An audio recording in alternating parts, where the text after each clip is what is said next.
गौरी पुत्र गणेश की जय। जय श्री कृष्ण। राधे राधे। ओम नमो भगवते वासुदेवाय नमः।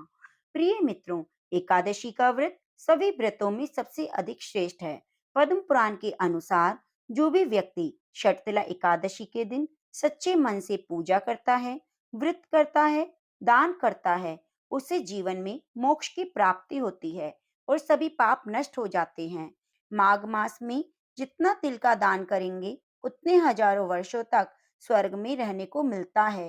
प्रिय मित्रों, अब श्रवण करते हैं शर्तिला एकादशी की बहुत ही दुर्लभ और पवित्र कथा। क्योंकि कहा जाता है कोई भी व्रत बिना कथा के अधूरा है। जब तक हम कथा का श्रवण नहीं करते, हमें पूरा फल उस व्रत का नहीं मिलता। भगवान विष्णु के चरणों का ध्यान करते हुए रसपान करते हैं। शर्तिला एकादशी की व्रत कथा। कथा शुरू करने से पहले आप वीडियो को लाइक जरूर कीजिए और कथा को पूरा अवश्य सुने। एक समय दालभय ऋषि ने पुलस्त्य ऋषि से पूछा, हे महाराज, पृथ्वी लोक में मनुष्य ब्रह्म हत्यादि महान पाप करते हैं, पराये धन की चोरी और दूसरे की उन्नति देखकर ईर्ष्या करते हैं, साथ ही अनेक प्रकार के व्यसनों में फंसे रहते हैं, फिर भी उनको नरक प्राप्त नहीं होता। इसका क्या कारण है? वे न जाने कौन सा दान पुण्य करते हैं जिससे उनके पाप नष्ट हो जाते हैं। ये सब आप बताइए। पुलस्त्य मुनि कहने लगे, हे महाभाग, आपने मुझसे अत्यंत गंभीर प्रश्न पूछा है। इससे संसार के जीवों का अत्यंत भला होगा। इस भेद को ब्रह्मा, विष्णु, रुद्र और इंद्र भी नहीं जानते, परंतु मैं आपको यह गुप्त तत्व अवश्य बताऊंगा। उन्होंने कहा, माघ मास लगते ही मनुष्य को स्नान आदि करके शुद्ध रहना चाहिए। इंद्रियों को वश में करके काम, क्रोध, लोभ, मोह, अहंकार, ईर्ष्या और द्वेष त्याग कर भगवान का शमन करना चाहिए। पुष्य नक्षत्र में गोबर, कपास, तिल मिलाकर उनके कंडे बनाने चाहिए। उन कंडों से 108 बार हवन करना चाहिए। उस दिन मूल नक्षत्र हो, एकादशी तिथि हो तो अच्छे पुण्य देने वाले नियमों को ग्रहण करना चाहिए। स्नान आदि क्रिया से निवृत्त होकर सब देवताओं के देव श्री भगवान का पूजन करें। एकादशी व्रत धारण करें। रात्रि को जागरण करें। उसके दूसरे दिन धूप, दीप, नैवेद्य आदि से भगवान का पूजन करके खिचड़ी का भोग लगाएं। उसके बाद पेठा, नारियल, सीताफल, ये सुपारी का अर्घ देकर स्तुति करनी चाहिए। हे भगवान, आप दीनों को शरण देने वाले हैं। इस संसार सागर में फंसे हुए का उद्धार करने वाले हैं। हे नारायण, हे विश्वभावन, हे सुब्रह्मण्य, हे पूर्वज, हे जगतपते, आप लक्ष्मी जी सहित इस तुच्छ अर्घ को ग्रहण करें। इसके बाद जल से भरा हुआ घड़ा ब्राह्मण को दान करें। ब्राह्मण को श्यामा गो तिल पात्र देना भी उत्तम है। तिल स्नान और भोजन दोनों ही श्रेष्ठ हैं। इस प्रकार जो मनुष्य जितने तिलों का दान करता है, उतने ही हजार वर्ष स्वर्ग में वास करता है। छठतिला एकादशी का मतलब ही तिलों का 6 प्रकार से प्रयोग करना है। एक समय नारद जी ने भगवान विष्णु से छठतिला एकादशी के संबंध में प्रश्न किया। भगवान ने छठतिला एकादशी का महात्म्य नारद जी से कहा, वह सुनिए। भगवान ने नारद जी से कहा, हे नारद, मैं तुमसे सत्य घटना कहता हूँ, ध्यान पूर्वक सुनो। प्राचीन काल में मृत्यु लोक में एक ब्राह्मणी रहती थी। वह सदैव व्रत क्या करती। एक समय वह 1 मास तक व्रत करती रही। इससे उसका शरीर बहुत ही दुर्बल हो गया। वह बुद्धिमान थी, तथापि उसने कभी भी देवताओं और ब्राह्मणों के निमित्त अन्न और धन का दान नहीं किया। इससे मैंने सोचा कि ब्राह्मणी ने व्रत आदि करके अपना शरीर तो शुद्ध कर लिया है, अब इसे विष्णु लोक तो मिल जाएगा, परंतु इसने कभी भी अन्न का दान नहीं किया, इससे इसकी तृप्ति नहीं होगी। भगवान ने आगे कहा, ऐसा सोचकर मैं भिखारी के वेश में मृत्यु लोक में उस ब्राह्मणी के पास गया, उससे भिक्षा मांगी। वे ब्राह्मणी बोली, महाराज, किस लिए आए हो? मैंने कहा, मुझे भिक्षा चाहिए। इस पर उसने एक मिट्टी का ढेला मेरे भिक्षा पात्र में डाल दिया। मैं उसे लेकर स्वर्ग में लौट आया। कुछ समय बाद वह ब्राह्मणी शरीर त्याग कर स्वर्ग में आई। उस ब्राह्मणी को मिट्टी का दान करने से स्वर्ग में सुंदर महल मिला, परंतु उसने अपने घर को अन्न आदि सब सामग्रियों से शून्य पाया। घबराकर वह मेरे पास आई और कहने लगी, भगवान, मैंने अनेक व्रत किए, आपकी पूजा की, परंतु फिर भी मेरा घर अन्न आदि सभी वस्तुओं से शून्य है। इसका क्या कारण है?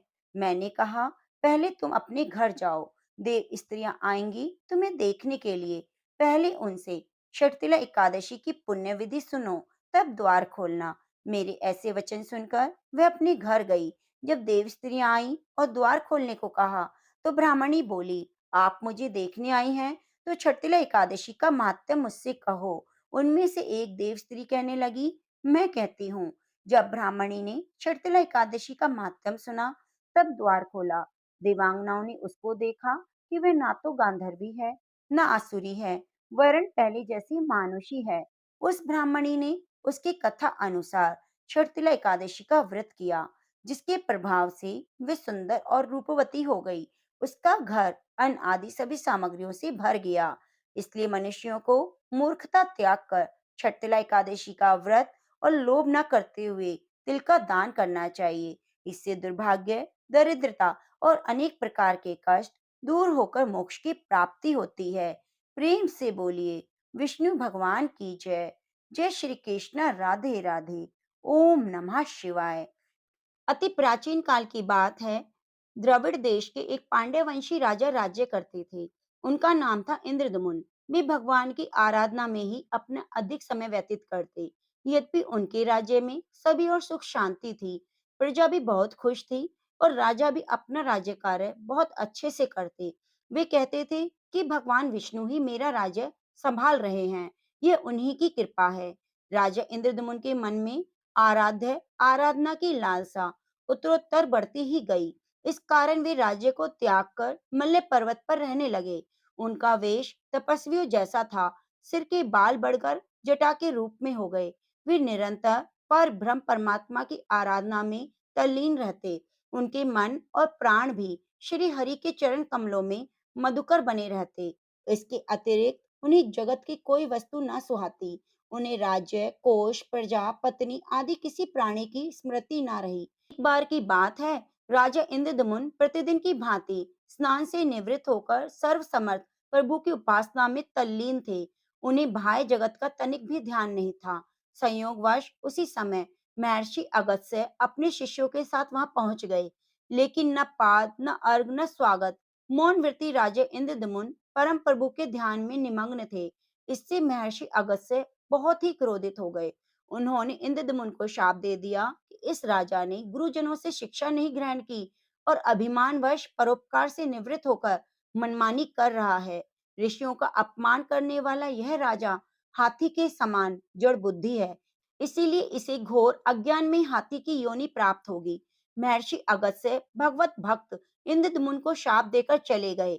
राजा ने इसे भगवान का मंगलमय विधान समझकर प्रभु के चरणों में सिर रख दिया।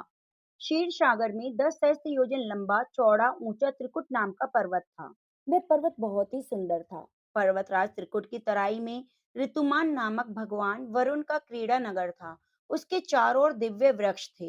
वे वृक्ष सदा पुष्पों और फूलों से लदे रहते। उसी क्रीड़ा नगर में ऋतुमान के समीप पर्वत श्रेष्ठ त्रिकुट के गहन वन में हथिनियों के साथ अत्यंत शक्तिशाली और अमित पराक्रमी गजेंद्र रहता था। एक बार की बात है, गजेंद्र अपने साथियों के साथ प्यास से व्याकुल हो गया। वह कमल की गंध से सुगंधित वायु को सूंघकर एक विशाल सरोवर के तट पर जा पहुंचा। गजेंद्र ने उस सरोवर के निर्मल शीतल मीठे जल में प्रवेश किया। पहले तो उसने जल पीकर अपनी प्यास बुझाई, फिर जल में स्नान कर अपना श्रम दूर किया। उसके बाद उसने जल क्रीड़ा आरंभ कर दी। वह अपनी सूंड में जल भरकर उसकी फुहार से हथनियों को स्नान कराने लगा। तभी अचानक गजेंद्र ने सूंड उठाकर चित्कार की। पता नहीं किधर से एक मगर ने आकर उसका पैर पकड़ लिया। गजेंद्र ने अपना पैर छुड़ाने के लिए पूरी शक्ति लगाई, परंतु उसका वश नहीं चला। पैर नहीं छूटता था। अपने स्वामी गजेंद्र को देखकर हथनियां रोने लगी, रुदन करने लगी। वे सूंड उठाकर चिंघाड़ने लगी। गजेंद्र को बचाने के लिए सरोवर के भीतर बाहर दौड़ने लगी। उन्होंने पूरी चेष्टा की, लेकिन सफल नहीं हुई। महर्षि अगस्त्य के शाप से राजा इंद्रदमुन ही गजेंद्र बने। गंधर्व श्रेष्ठ उहु महर्षि देवल के श्राप से ग्रह हो गए। वे भी अत्यंत पराक्रमी थे। संघर्ष चलता रहा। गजेंद्र स्वयं को बाहर खींचता, ग्रह गजेंद्र को भीतर खींचता।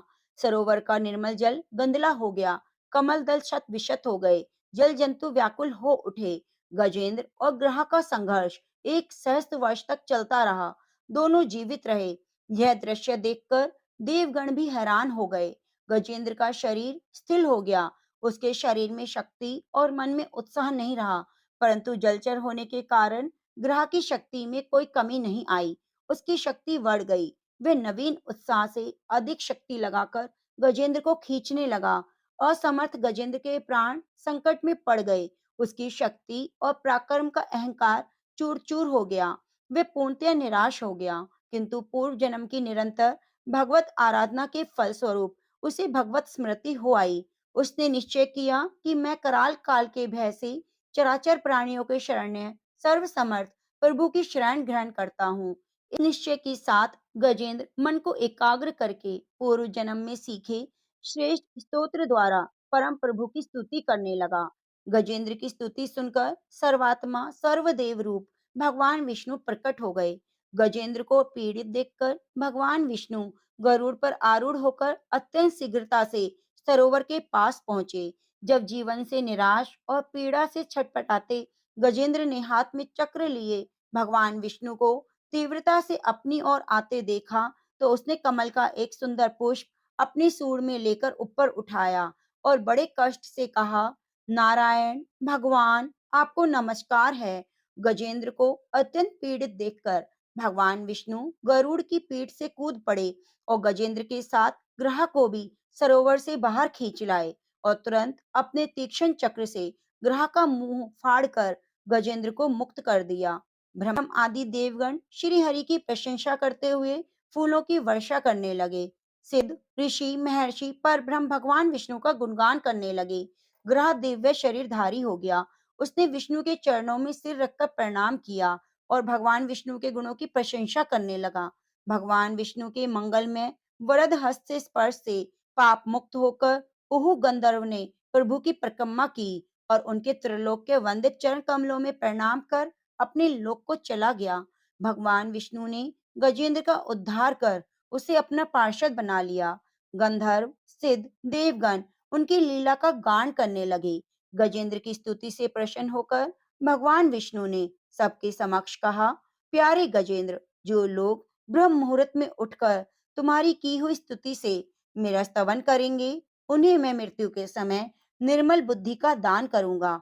यह कहकर भगवान विष्णु ने पार्षद रूप गजेंद्र को साथ लिया और अपने दिव्य धाम को चले गए। प्रेम से बोलिए, ओम नमो भगवते वासुदेवाय नमः। लक्ष्मी नारायण भगवान की जय। गजेंद्र मोक्ष कथा महात्म्यम, यह एक ऐसी कथा है जिसके भाव पूर्वक सुनने से ही आंखें अश्रुपूर्ण हो जाती हैं। इस कथा में करुण रस और भक्ति रस का समन्वय है। यह उत्तम स्त्रोत श्रीमद् भागवत पुराण के अष्टम यानी 8वें स्कंद के दूसरे, तीसरे, चौथे अध्याय में वर्णित है। इस स्तुति को गजेंद्र अपने हृदय में भगवान को स्थिर कर मन में ही स्तवन करता है। बोलिए लक्ष्मी नारायण भगवान की जय। प्रिय मित्रों, तुलसी माता की संपूर्ण कथा का श्रवण करते हैं। तुलसी माता की कथा को सुनने मात्र से भगवान श्री हरि की हमें कृपा प्राप्त होती है। कथा को शुरू करने से पहले आप कमेंट बॉक्स में जय श्री नारायण जरूर लिखिएगा।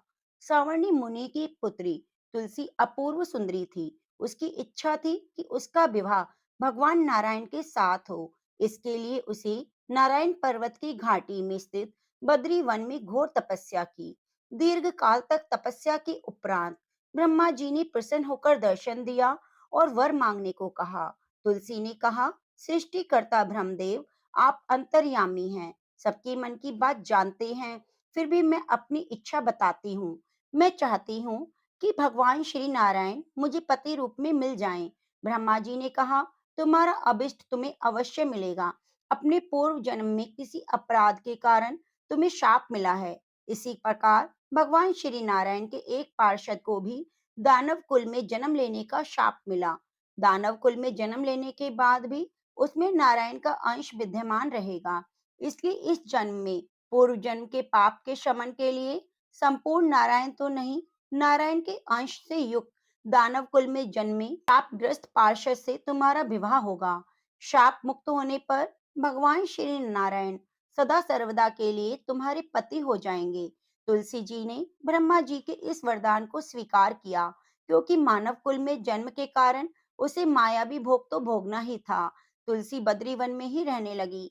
नारायण का वह पार्षद दानव कुल में शंखचूड़ के नाम से पैदा हुआ।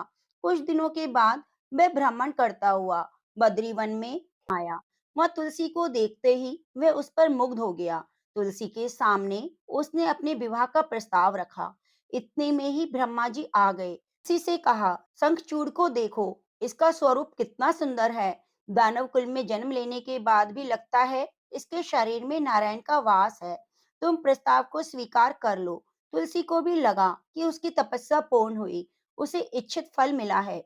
शंखचूड़ के साथ उसका गंधर्व विवाह हो गया। वह शंखचूड़ के साथ उसके महल में पत्नी बनकर आई। शंखचूड़ ने अपनी परम सुंदरी सती साध्वी पत्नी तुलसी के साथ बहुत दिनों तक राज्य किया। उसने अपने राज्य का इतना विस्तार किया कि देवलोक तक उसके अधिकार में आ गया। स्वर्ग का सुख भोगने वाले देवताओं की दशा भिखारियों जैसी हो गई।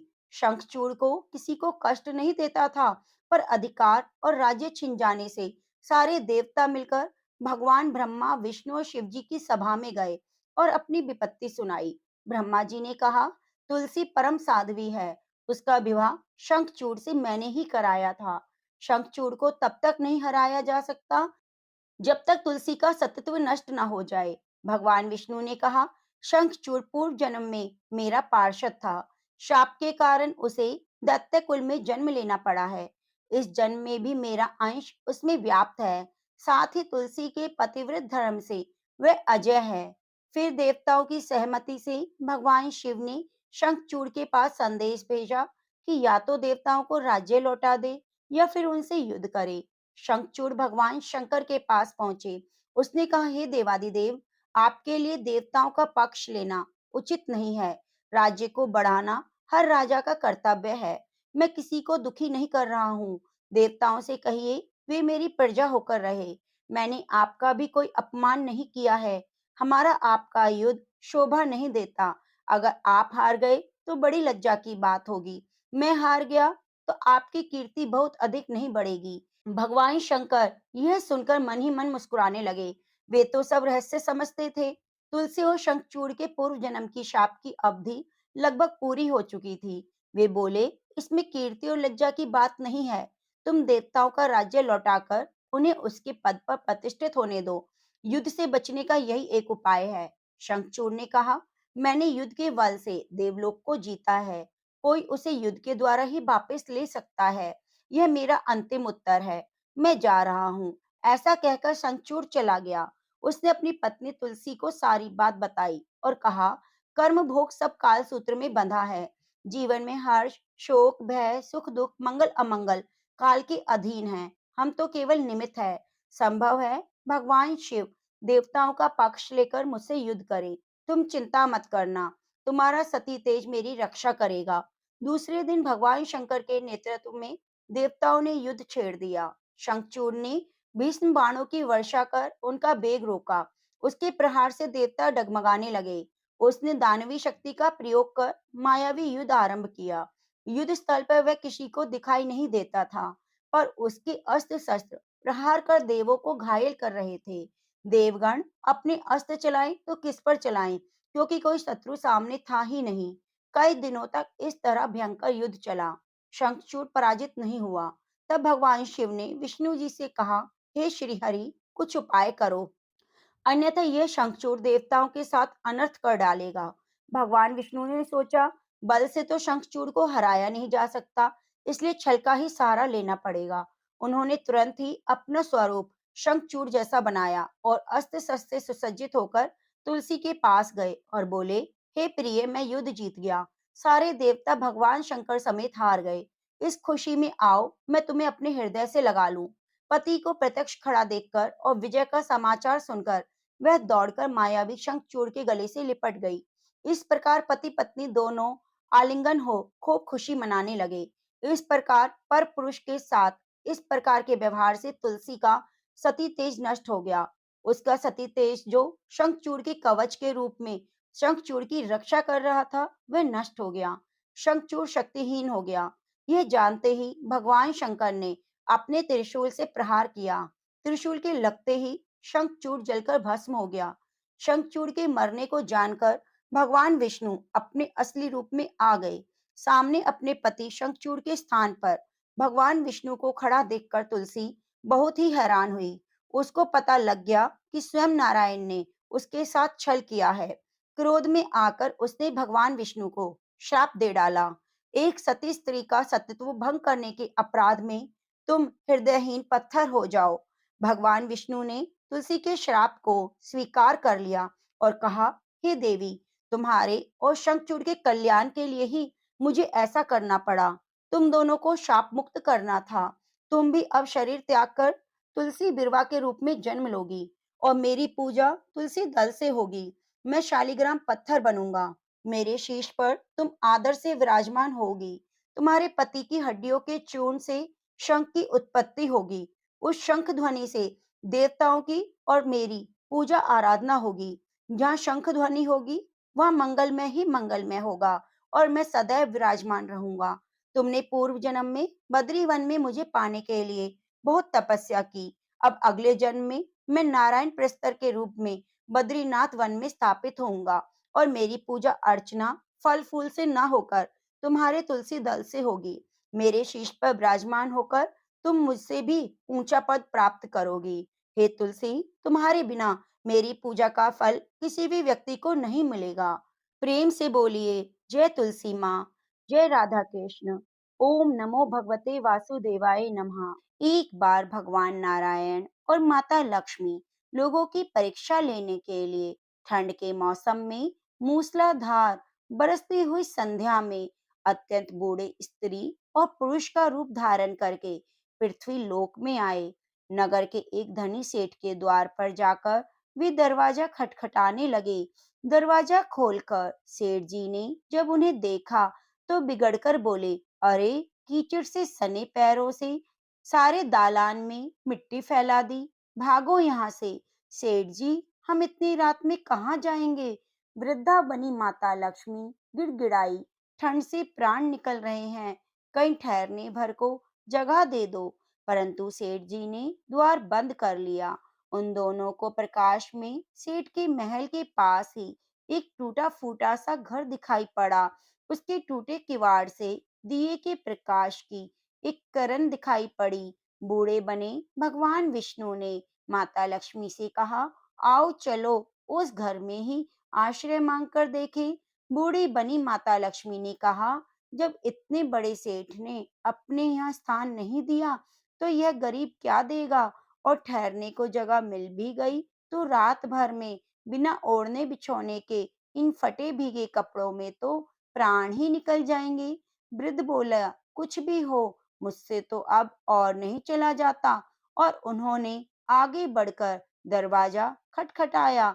दूसरे ही क्षण हाथ में दिया थामे मैली फटी साड़ी पहने एक स्त्री ने द्वार खोला। उन दोनों की दशा देखते ही वह करुणा भरे स्वर में बोली, हे भगवान, आप लोग इस अंधेरी रात में कहाँ भटक रहे हैं? आइए आइए, भीतर आइए। उन्हें सहारा देकर वह भीतर ले गई। छोटी सी कोठरी में दो टूटी फूटी चारपाइयां पड़ी थी। उनमें से एक को खाली करके स्त्री ने उनसे बैठने को कहा। दोनों के कपड़ों से जल चूकर कोठरी गीली हो गई, परंतु उस स्त्री ने उनकी तनिक भी चिंता न करके जल्दी जल्दी अंगीठी में आग जलाकर उन्हें तापने को कहा। फिर अरगनी पे से दो पुराने परंतु धुले हुए कपड़े लाकर बोली, बाबा, आप लोग अपने कपड़े उतार कर इन्हें लपेट लो। क्या करूं, मैं बहुत गरीब हूँ, इससे इन्हीं दो कपड़ों से गुजर करनी होगी। आपके कपड़े मैं निचोड़ कर फैला दूंगी। उन्हें कपड़े बदलवा कर वह दालान में गई और दो पीतल की छोटी छोटी थालियों में बथुए का साग और बाजरे की रोटियां रखकर ले आई। माताजी, उसने वृद्धा से कहा, आज मेरे घर में यही भगवान का प्रसाद है। मुझे बहुत दुख है कि ना तो घर में घी है, न दूध और न चीनी। कोई बात नहीं बेटी, हमें तो यह भोजन बड़ा स्वादिष्ट लगा। वे दोनों खाते हुए बोले। थोड़ी देर में उस स्त्री का पति भी आ गया। वह बेचारा भी रोजगार की तलाश में दिन भर घूमकर थका हारा लौटा। पत्नी ने अतिथियों को भोजन खिला देने के बाद चुपके से द्वार पर ही अपने पति को सब बता दिया। सुनकर वह बहुत खुश हुआ। फिर दोनों ने अपने बिछौने उन दोनों वृद्धों को देकर उन्हें तो खाट पर सुलाया और खुद दोनों एक फटे टाट को ओढ़कर नीचे भूमि पर लेट गए। प्रातःकाल ही जब बारिश बंद हो गई तो वे बुजुर्ग जाने लगे। स्त्री ने उन्हें हाथ जोड़कर सूरज निकलने तक रोका। फिर घर में जो कुछ चने पड़े हुए थे उन्हें पीसकर आटा गूंथा, रोटियां बनाकर उनके लिए बांध दी और बोली, माता, हम निर्धन हैं, इसलिए जैसी सेवा करनी चाहिए थी वैसी ना कर सकी। आशा है आप हमें क्षमा करेंगी। बुढ़िया बनी माता लक्ष्मी ने उत्तर दिया, बेटी, हम गरीबों की जो सेवा तूने की उसका फल तुझे भगवान जरूर देंगे। आज जो तू चीज छुएगी वे दिन भर खाली ना होगी। वे लोग चले गए तो स्त्री को अपने बथुए की हांडी को साफ करने की याद आई। रसोई में जाकर उसने हांडी उठाई तो देखकर हैरान हो गई। उस हांडी में अशर्फियां भरी हुई थी। अब जब उसने उसे उलटकर रखा तो वह दोबारा भर गई। वह उन अशर्फियों को उठाकर रखती और हांडी में दूसरी भर जाती। दिन भर में उसकी कोठरी अशर्फियों से भर गई। बस फिर तो उसके पति ने उन अशर्फियों को बेचकर बढ़िया घर ले लिया, एक कपड़े की दुकान खोली, घोड़ा गाड़ी खरीद ली, सुखपूर्वक रहने लगे। उस सेठ को जब यह समाचार मिला कि उसके निर्धन पड़ोसी एक रात में ही अमीर हो गए, तो उसने उस स्त्री और उसके पति को बुलाकर कारण पूछा। स्त्री ने सरलता पूर्वक सब कथा कह सुनाई। अब तो सेठ और सेठानी को रात दिन यही चिंता रहने लगी कि किसी प्रकार वह बुढ़े बुढ़िया मिल जाएं तो वे भी घर अशर्फियों से भर लेंगे। देवता तो मनुष्य के हृदय की बात जान ही लेते हैं। बस फिर क्या था। एक रात बहुत जोरों की बारिश हो रही थी। ओले भी पड़ रहे थे। फिर से वही लक्ष्मी जी और विष्णु जी बुढ़े बुढ़िया का रूप धारण कर सेठ के द्वार पर पहुंचे। द्वार पर खटखट सुनते ही सेठ ने बिजली के प्रकाश में से झांककर उन्हें पहचान लिया और जल्दी जल्दी सेठानी को उन्हें लेने भेजा। बिजली बुझाकर एक दिया हाथ में लेकर सेठानी बाहर आई और झूठी ममता दिखाकर बोली, हाय हाय बाबा, तुम कहाँ भटक रहे हो? आओ अंदर आ जाओ। फिर घर की सबसे टूटी चारपाई पर उन्हें बिठा दिया। घर में अनेकों गर्म वस्त्र होते हुए भी उनके लिए दो फटे पुराने वस्त्र ले आई और बोली, बाबा, घर में इस समय यही है। फिर उनसे बिना पूछे ही घर की सबसे पुरानी थालियों में बथुए का साग और बाजरे की रोटी ले आई। ओढ़ने को दो फटे कंबल भी कहीं से मंगाकर दे दिए। फिर सेठ और सेठानी भी उसी कमरे में गद्दे बिछाकर लेट गए। सवेरे ही जब दोनों बुजुर्ग जाने लगे तो सेठानी ने चना पीसकर रोटी बनाई और उनके लिए बांध दी। बोली, माता, हम बहुत गरीब हैं, आपकी सेवा ना कर सके। आशा है आप हमें क्षमा करेंगी। बूढ़ी माता बनी लक्ष्मी ने बोला, बेटी, जैसी सेवा तूने की उसका फल भगवान तुम्हें जरूर देगा। हाँ, आज तू जिस काम को हाथ में लेवेगी वह दिन भर समाप्त नहीं होगा। उन लोगों के जाते ही सेठ और सेठानी में झगड़ा हो गया। सेठ चाहता था कि बथुए की हांडी मैं खोलूं और सेठानी चाहती थी कि मैं खोलूं। अंत में दोनों ने एक साथ हांडी पकड़ी और इस छीना झपटी में हांडी टूट गई। कमरे में बथुआ ही बथुआ बिखर गया। सेठानी झाड़ू लेकर कमरा साफ करने लगी। जब वह कमरा साफ करती तो कमरे में तुरंत बहुत सारा बथुआ बिखर जाता। सवेरे से संध्या तक उसे कमरा साफ करना पड़ा। तो ठीक ही है, जिसकी जैसी नियत होती है भगवान उसे वैसा ही फल देते हैं। गौरी पुत्र गणेश की जय। जय श्री कृष्णा, राधे राधे। ओम नमः शिवाय। एक समय की बात है, एक भाई बहन रहते थे। बहन का नियम था वह अपने भाई का चेहरा देखे बिना खाना नहीं खाती।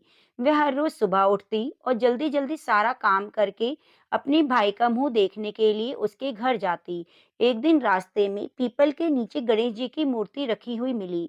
उसने भगवान के सामने हाथ जोड़कर कहा, मेरे जैसा अमर सुहाग और मेरे जैसा अमर पीहर सबको देना। यह कहकर वह आगे बढ़ गई। जंगल की झाड़ियों के कांटे उसके पैरों में चुभ जाया करते। एक दिन भाई के घर पहुंची और भाई का मुंह देखकर बैठ गई। तो भाभी ने पूछा, पैरों में क्या हो गया है? यह सुनकर उसने भाभी को जवाब दिया, रास्ते में जंगल की झाड़ियों के गिरे हुए कांटे उसके पाँव में चुभ गए हैं। जब वह वापस अपने घर आ गई तब भाभी ने अपने पति से कहा, रास्ते को साफ करवा दो, आपकी बहन के पाँव में बहुत सारे कांटे चुभ गए हैं। भाई ने तब कुल्हाड़ी लेकर सारी झाड़ियों को काटकर रास्ता साफ कर दिया, जिससे गणेश जी का स्थान भी वहां से हट गया। यह देखकर भगवान गुस्सा हो गए, उसके भाई के प्राण हर लिए।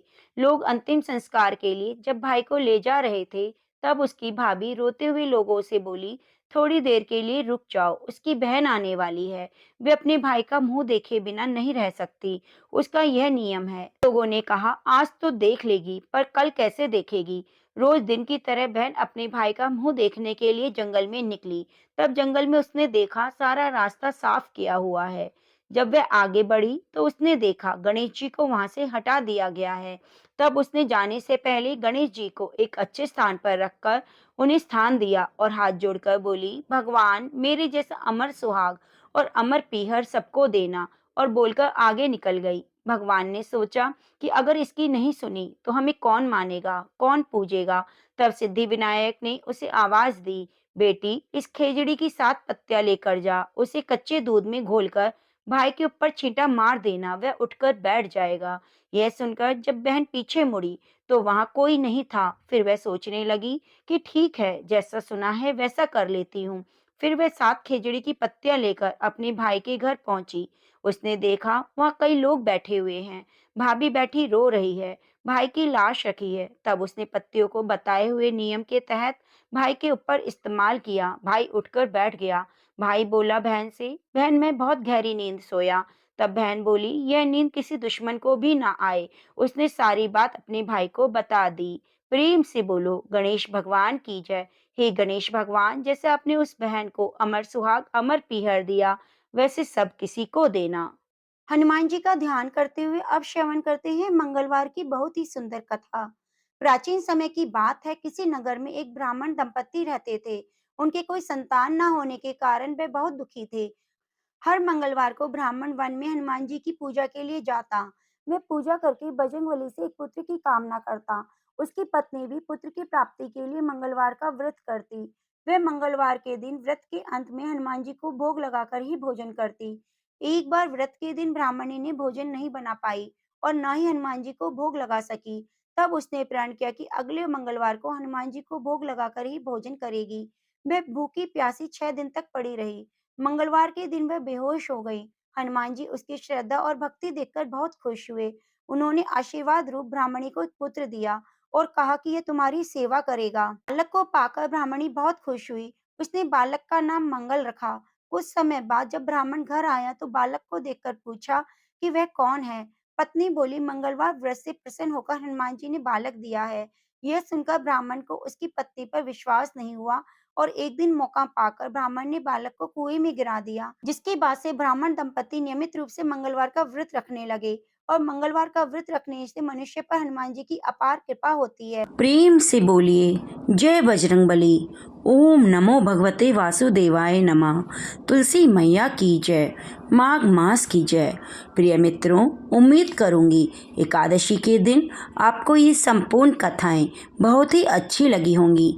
भगवान श्री हरि की कृपा सदा सदैव के लिए आप पर बनी रहे। कथाओं को अंत तक सुनने के लिए आपका बहुत बहुत धन्यवाद।